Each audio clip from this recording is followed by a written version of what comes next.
ఇప్పుడే జీ5 app download చేయండి. చూడండి మీ ఫేవరెట్ టీవీ షోస్ ఎప్పుడైనా ఎక్కడైనా. నువ్వింత దూరం ఆలోచించగలిగినప్పుడు ఆ రోజు కోర్టులోనే ధైర్యంగా నాకీ బిడ్డొద్దు, ఈ కుటుంబం వద్దని ఎందుకు చెప్పలేదు?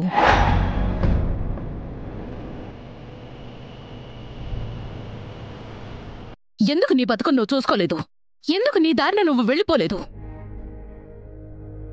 నీ బిడ్డని అడ్డం పెట్టుకొని మళ్ళీ ఈ ఇంట్లో కడుగు పెట్టావు. ఆ బిడ్డ భవిష్యత్తు ఏమైపోతుందో అని ఒక ఆలోచన మాలో కలిగేలా చేశావు. ఇదంతా ఏ స్వార్థం కోసం చేశావు లక్ష్మి?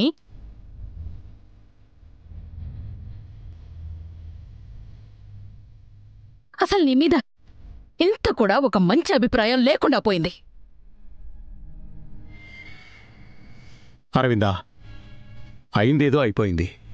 ఇక్కడ లక్ష్మిని మనం వేలెత్తి చూపించడానికి కూడా లేదు. ఎందుకంటే తను ఎదుర్కొంటున్న పరిస్థితి అలాంటిది.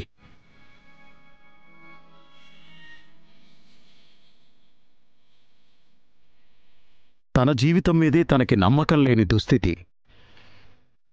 అలాంటప్పుడు తను బిడ్డను మాత్రం కనాలని ఎలా అనుకుంటుంది?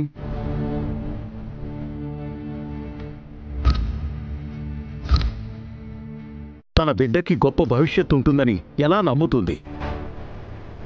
అందుకే ఈ పని చేసుంటుంది. దయచేసి ఈ విషయాన్ని ఇక్కడతో వదిలేయండి. లేదు డాడ్, ఇదంత సులువుగా వదిలేసే విషయం కాదు. అంత సులువుగా మర్చిపోయే విషయం అంతకన్నా కాదు.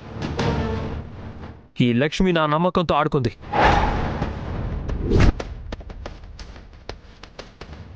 ఇంత జరిగాక కూడా ఏమీ కానట్టుండడం నా వల్ల కాదు. లక్ష్మి నా ఎదురుగా ఉన్నంతసేపు జరిగిన విషయమే నాకు గుర్తొస్తూ ఉంటుంది.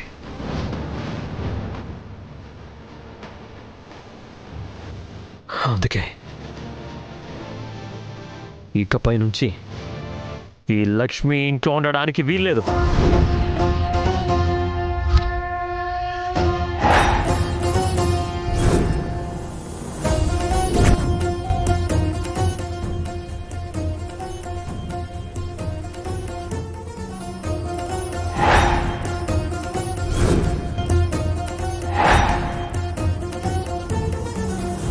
తన బతుకేమైపోతుందో, తన బిడ్డ భవిష్యత్తు ఏమైపోతుందో అనే భ్రమలో ఉంది కదా. ఈ ఇంటి మీద, ఈ ఇంట్లో ఉన్న మనుషుల మీద తనకి నమ్మకం లేనప్పుడు తనకి కూడా ఈ ఇంట్లో ఉండే అర్హత లేదు.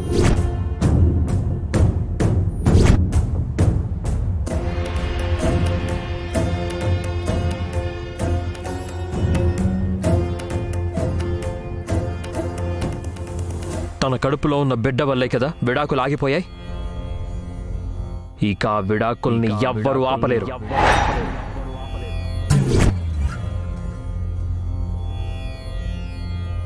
ఇంకా ఎవరి దారి వాళ్ళు చూసుకోవడమే మేలు.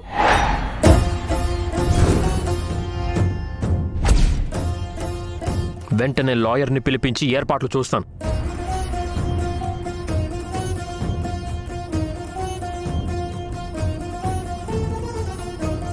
నీ దారి నువ్వు చూసుకోవడానికి సిద్ధంగా ఉండు లక్ష్మి.